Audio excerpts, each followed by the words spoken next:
Delighted to be here with Chantelle Nicholson, who is the chef patron of Tredwells, which is where we are this morning in the Seven Dials near Covent Garden in the centre of London. You're also the Group Operations Director of Wareing Restaurants and Ambassador for Cook School, and also a forthcoming book which is coming out on the 19th of April, which is called Planted, which is all about plant-based food. You started off as a lawyer, so you trained to be a lawyer, you got your bar exams, everything that went with that, but obviously cooking, food was always something that was really special for you. Can you tell me a bit more about that? It was, and I think for me, I grew up in New Zealand, so lots of space and lots of fruit and vegetables, so it was always something that was plentiful, and because in New Zealand it's so small, you have to eat seasonally. And also growing up, there wasn't a plethora of kind of supermarkets or things around where I was, so you kind of had to make do. So cooking was always something that was just, it was kind of a necessity, but it was also something I really enjoyed. Yes. And it just never was kind of on the radar as a career path when I was going through high school. So I got to almost in my final year at high school, didn't really know what I wanted to do, so I thought I'd do something that was kind of covered a lot of bases. So that was, I did a law and a management commerce degree. And then it was about halfway through that I realised I had this passion for cooking and this love for food. So I thought, well, I needed a job, obviously being a struggling student. So I went into a local cafe in the city that I lived in and just said to them, look, I've got no experience, but I'd love a job. And they took a chance on me, and that's where it all kind of began. Oh, fantastic, and that's where it blossomed, as it were. I did, yeah. So I'd worked in that cafe whilst I was finishing my degrees, then also got a job in a boutique hotel restaurant, and it was there that I was kind of working more as a chef as opposed to a cook, and got into the kind of service and the restaurant style of service and cooking, and that was when I just kind of absolutely loved it. We had a kitchen garden at the hotel, so it was just we'd go out and collect the fruit and vegetables for dinner, which was rather idyllic. Yeah. And transformed them into something amazing. Yeah. And so finished my degrees, and then decided that, well, my mother said to me, you've just spent 4.5 years doing these degrees, and you've also obviously racked up quite a large student loan. Why don't you just give it a go? Give the law thing a go. See, if you don't like it, fine, but at least you can say you've done it. So that's what I did. And so presumably, obviously, you know, the food and the chefing that you've done was still there, and I would imagine quite a big pull. So was the catalyst entering that competition that then landed you in the middle of the Savoy Kitchen in London in 2004? It was, and it was kind of looking back on it, quite a kind of bizarre occurrence. And one of those elements of destiny or fate, I think. So I saw the competition in our foodie magazine in New Zealand called Cuisine magazine, and this is whilst I was working as a lawyer at the time. And it was a global competition? It was just for New Zealand, but it was Gordon Ramsay that actually, so for the first and only time, he held the competition outside the UK as well. And saw it in a magazine and thought, you know, this sounds interesting. It was you had to submit a 3-course menu with the recipes, and I was kind of slightly bored one afternoon and thought, well, that's a great, you know, I'll just do that because what have I got to lose? Sent it off, didn't really think much more of it until I got a phone call a couple of months later saying I'd made it to the semi-final. So it was at that stage I had a minor little freak out and thought, I've not worked in a professional kitchen for about 2 years, and thought, well, you know, I'll just go along and give it a go. So managed to get into the final as well, which was on the second day, and it was that evening actually that we had a kind of cocktail reception to announce the winner, and got talking to one of the judges, who was Josh Emmett, who was a New Zealander who was the head chef at that time at the Savoy Grill over here. And he'd grown up in the same city I'd grown up in, so we had that kind of mutual background. And he said to me, well, do you want a job at the Savoy Grill? And I kind of hesitated for a second and said, yes, I would. So yeah. That's fantastic. And so went with it and landed in the middle of the Savoy kitchen. Yes. And which must have been such a difference to It was a anything you'd very ever done different, before, and for so I many kind reasons. of, turned up slightly naively, I would probably say now, with my little pigtails and my red trainers on, and didn't really know what I'd kind of got myself into in a way, but in a positive way. I absolutely kind of loved and relished every second of it, and having gone from working 7.5-hour days in an office and those 7.5-hour days going very, very slowly, I went to doing 18-hour days in a kitchen, which just sped by, absolutely sped by. And doing something that you're so passionate about. Exactly, yeah. You talk really compellingly about when, having spent a time at the Savoy, you then went to Patron under Marcus Wareing, and the fact that I get the sense that that was another catalyst, if you like, to the path that you're now on and doing things differently. Is that right? Yeah, I think it was at the time, in those kitchens in that time were places that were quite aggressive, and there were certain characters that did manage things in a way that wasn't a positive way forward, shall we say. And so for me, it was a big part of the learning curve. It was a challenge. I didn't particularly enjoy it to start with, but got to a point that I then actually managed to kind of turn things around and was able to continue. And it was at that point that I guess I kind of made a set out my stall in terms of my future, and that's the way I wanted to run things when I got into that position. And was that when I suppose the draw came, perhaps from your legal training beforehand around the operational side of a business? So yes, there's the whole element which is around being a chef and cooking and producing amazing food, but also that whole how you make something like this very, very special. Yeah, I think there's a lot of moving parts that happen in restaurants, and it's about being able to understand each of those items. And it was at that point that I did take on those responsibilities at that restaurant, when we went from being Patron to Marcus Wareing at the Berkeley, and we were obviously part of a very large company, and then suddenly we were independent, so there were a lot of things that we then had to do for ourselves. So I took on a lot of those kind of, I guess, responsibilities because of I had that kind of background in the management side of things, and in terms of actually the HR, the marketing, those sorts of elements. Well, it's a whole gamut, isn't it? Yeah. The whole suite of them. There is, yeah. You've touched on the fact that some of that experience was hard. It was difficult for a variety of reasons. How do you get through those hard days? You know, when it is, for whatever reason, whether it's personalities, whether it's something physical that's gone on, operational. How do you? I think for me, the kind of, I guess the actual, it's about knowing intrinsically what's going to happen and what you can influence. And the things you can obviously influence are there to influence, but the things you can't, it's about finding a way around them. And there's some things that you need to accept and kind of work with, and there's other things that you can actually start to garner some change and actually make things happen. So in a way, it's probably picking your battles as well, and actually knowing when, you know, is it just a good night's sleep that you need to be able to recuperate and energise yourself to start the next day, which does work wonders.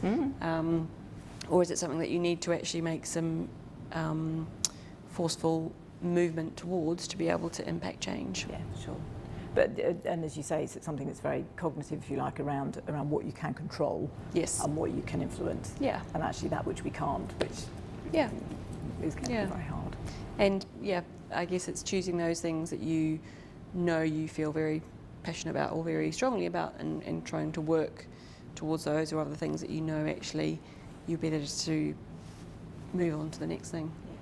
What I love when I talk to you, talking about you moving on to the next thing and being passionate about things, is you talk amazing, not only about, well, of course, about food, but actually that whole sustainability piece about food and the waste element of food, and even drawing in children and youngsters today with the work you're doing with Ambassadors for Cook School, and that whole journey, if you like. Yeah, and I think that's a lovely thing about food, is it's very much it's very much a cycle and a journey. It's never, it doesn't really have a start, it doesn't really have an end. And I think food is something that we need it, but it's also something that can create a huge amount of pleasure and enjoyment and bring people together. Yes, absolutely. And it's also something that can impact change. And I think it's about kind of picking each of those elements. And I think we're seeing now about people, for me, it's just about being more conscious about the impact of food. That's obviously on our bodies, Yes. but also Yes. on our planet. So it's about just being mindful and aware. And it's not, for me, it's not about preaching about certain things, but it's saying, right, did you know that actually, a little example, you can use the whole of the cauliflower, you can eat the leaves, you can eat the stems, you can eat the root. Everything is there to be eaten, but it's just showing people how to do that. Yes. Meaning that you're going to potentially a quarter of that element of produce you would have thrown in the bin, you can actually use it. And it then leads itself into kind of packaging, plastics, those sorts of things. And there's always, I think it's just that sense of being conscious about what you're doing. So instead of buying that plastic water bottle, you take one with you where you go and you can fill Yes. it up. Yes. Again, instead of buying a takeaway coffee cup, you've got your coffee cup and you go and you buy your coffee. Yeah, for sure. And just being aware of where things come from. Yes. And conscious of it. So we can't all be, kind of saviours at every part of the picture, but I think if everyone's taking a little bit of time and being present in what's the impact of that, then that's a positive change. Oh, absolutely. And as you say, I think everyone as an individual being a little more aware or conscious, if it's just around the coffee and the water that they consume in a one day, small thing the impact of that is huge. Is good, is positive. And instead of thinking, oh, well, what can I do? Because one person not buying a plastic water bottle or one person not throwing away that old banana in the fruit bowl, is that going to make an impact? And I think that's how change starts, isn't it? By one making a small amount of change. Definitely. You're hugely inspiring in terms of what you've done, what you've achieved, and what you do and what you produce. And I know that firsthand. That's very kind. But who or what inspires you? I think going back into kind of when I was younger in the food side of things, it was family, because that was who was around me, and all my family, I had some great cooks, great aunties that were fabulous cooks in different ways. One was kind of worked on a farm and an orchard, so there was a lot of kind of that side of things. And then I had an auntie that lived in the States, so she brought a different element of food to the table. So, and my parents were very open to that, and cooking was something that we had to do. It was part of our chores for my sister and I. We had a night to cook each week, and that was how we earned our pocket money. So that was always something that was kind of instilled in us that was important and we had to do. And I think moving through life and into my career, all the kind of chefs I've worked for have been inspiring in different ways, but they've also been extremely supportive and encouraging. So I think for me, that's what's got me along the journey as well. Yes. And I think there's so many inspirational people in the world. It just depends what you view as inspiration. Because it could be one tiny little change that someone's made. It could be a charity someone started. It's for me, the scale isn't necessarily important. It's kind of the ethos behind it and the reasons why. That's really interesting, because I think inspiration is an incredibly personal thing, isn't it? Very in much terms so. of what we are inspired by as an individual, and indeed what success is as an individual. But actually, if we can connect to that in terms of it acting as a huge catalyst. Yeah, and I think success is very different for different people, and it's what you set out as being successful for what you intended or set out to do, or even what you didn't set out to do, what you've managed to achieve, I think is important to be celebrated. Yes. Oh gosh, absolutely. Yeah. For sure. Your book, Planted. Yes. Tell me more about where that came from, because it's a vegan book, isn't it? Yeah, I prefer the term plant-based because I think that the word vegan has certain connotations and associations, and it's a lifestyle choice, whereas for me plant-based is about encouraging people to eat more of a plant-based lifestyle. And I think it comes back to that level of being conscious, and I think being conscious of what we're putting in our bodies and what we're doing to our planet. There's no two ways about it that there is that eating more of a plant-based diet is positive for both of those things. And that's not, as I said before, it's not about preaching, about saying that we should all turn into eating a plant-based diet. It's not about that at all. I think it's just about being conscious about what you're doing. And for me, writing the book, it was something I think a lot of chefs have put in the too hard basket, or in the actually I don't really need to worry about that or care about that because I like cooking meat and fish.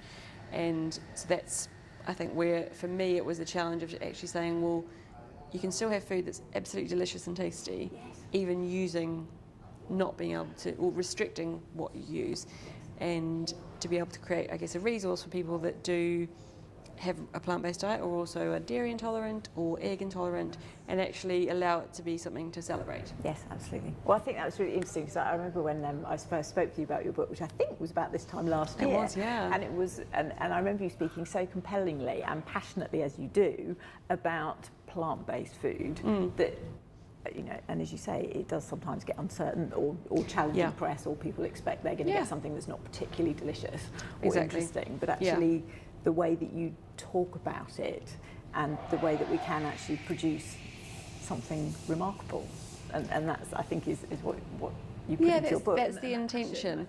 And I think it's that anything, you know, with a bit of time and kind of understanding, you can make pretty much anything taste delicious. If you're starting off with some great produce, or even a great pantry, and then you can go back to actually doing that, it's a really positive thing. Yes. No, it's brilliant. And I love the fact that we're in a live restaurant, the kitchen here, and we can hear all the things going on around, which is wonderful. The other thing I wanted to ask you is, you know, I suppose a more broader question. I think there are a lot of young people, teenagers, probably people of all ages actually, but are a little bit stuck, a little bit disenchanted, a bit disillusioned, don't quite know what's next, and don't even know how to pursue that path. What advice would you give them? I think it's something that sometimes we can overthink, and I think it's best not to do that. I think the great thing about what you do, and I guess I'm a testament to that, is actually if you go down one path, it's not the be-all. You don't have to keep going down that path. And I think there are so many skills that are transferable across all levels of industry, across all jobs, and I think it's about saying, well, taking the positive. So for me, you know, I don't regret spending 4.5 years at university and learning what I learned, because actually it wasn't just about what I learned, but it was about growing up through those years. Yeah, and the discipline and rigour of what you learned. Exactly, and I think that's important, and it's about not looking down on that as such, and actually appreciating it for what it has brought to the table. So I think I'm sure it's come into play in restaurants, a number of contracts and things that you must have been through over the years. Completely, and I think that's, you know, common sense goes a long way. So if you've enhanced that in some way, that's only going to be a benefit. And so I think for young people or people who are considering career changes, I think test the water, give it a go. There's I don't know, probably any kitchen in today's kind of climate or world that wouldn't embrace somebody to come and actually see what happened. Probably in any industry, I would say. So actually just knock on the door and ask the question. That's how I got my first chef job. Absolutely. I actually just knocked on the door and said, love what you do. Any vacancies, any opportunities? Yes, well, that's often how we get the break, isn't it? We just ask, you know, Exactly. what's the worst that's going to happen. It's really interesting listening to you talking about, you know, not overthinking too much, which of course we can all do, but actually when we're focused on that path, Yes. and you know, maintaining that. You know, it occurred to me that obviously the environment that you work in, very fast-paced, very long hours, you know, quite intense at times. How do you manage your energy and passion, you know, which we all have to do to a different degree, but I think in your industry it's particularly intense at times, isn't it? I think it's listening to your body is a big part of it, and actually if you don't have the energy, then actually you need to stop and give yourself some time to recover before you move on to the next thing, because I think I've seen in my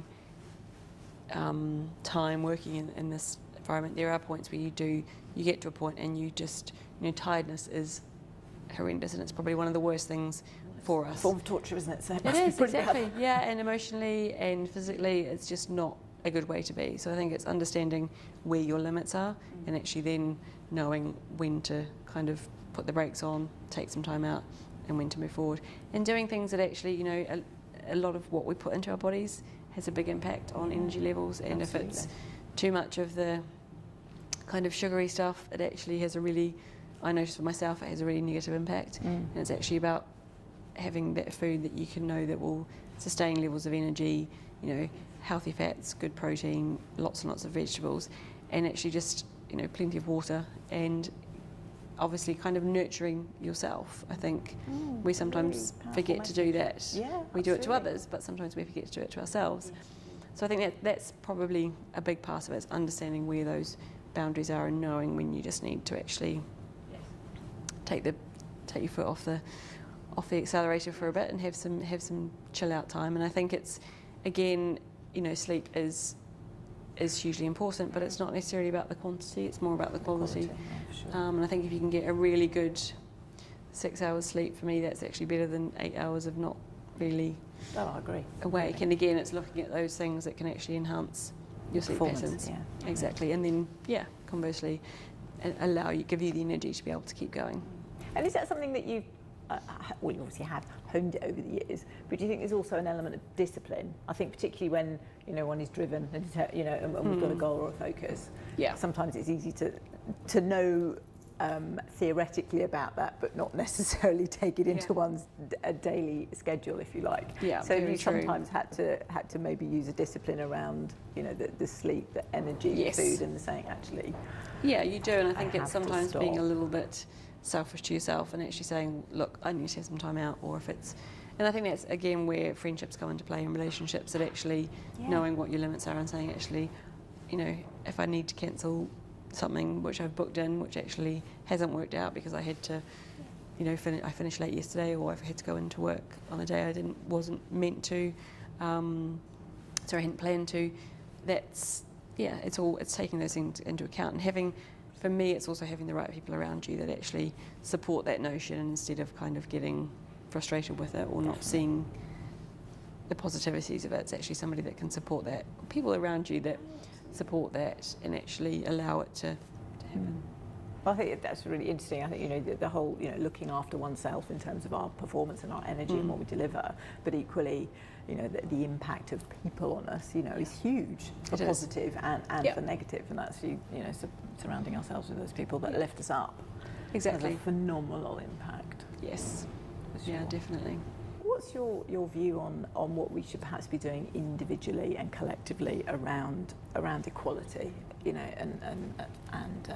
and changing the way business is done in some areas, which perhaps doesn't get the best out of people? Yes, I think that's very true, and I think for me, it's about taking individuals as individuals and seeing how they work collectively, because I think there's a lot to be said for a team approach to things, and I can't do what I do without great people around me. And that must manifest immensely in a kitchen environment. It's a very, I guess, you spend a lot of time with people. You can spend a huge amount of your day with people, and it's about understanding certain nuances of how things actually fit together. And again, it comes back to that point about relationships and people working together. And it's important that the dynamic works. And if there's somebody that's disrupting that dynamic, that's dealt with quickly. So in terms of, I guess, inequality, it's probably something that is interesting, because if we talk about, for instance, kitchens, traditional kitchens can be quite aggressive, male-dominated areas. For me, there were quite often times where I was the only female in the kitchens I've been in, and it was never an issue. I think because the people that I worked that were managing it didn't see it as an issue, and actually saw the fact of what people can bring to the table as a positive. And I think that's, when you hear all these terrible stories about pay gaps and things, actually, I don't really know how that ever gets to happen, because for me it's actually, what someone can bring to the table is what they can bring to the table. Yes. And I think as it's an about individual with their talents and skills and everything. Yeah, but I think it's also about making sure that as somebody that's leading a business or a kitchen environment, that you also have those boundaries of what's acceptable and what's not, and not allowing the lines to get too blurred in terms of if anybody is treated differently, if that's somebody that has, somebody that in terms of in a kitchen, it is a physically demanding position. So if there's people that can't quite do those hours, for me it's saying, well, actually it's not the fact that they can't do them, because when they, what they do is brilliant when they are here. So how can we make that work? How can we flip flip it, so instead of actually just doing what we've always done, if they can be here for this many hours per day, this many And do days per something week, incredible. and really contribute, then let's find a way to make that work. And I Which think is embracing of all, isn't it? yeah, I think it is, and I think it's about not. For me, it's breaking down those. Well, I don't think that I've ever had them around people, was those barriers that some people have around other people, and whether that's their gender, whether it's their religion, whether it's whatever. I think it's actually about what they can bring to the table. Jo, it's been such a joy talking to you about your inspiration and your journey and what you've done, and I think it's, you know, a huge inspiration to other people. Thank you so much for your time. I really, really Thank appreciate you. it. Thank you very much.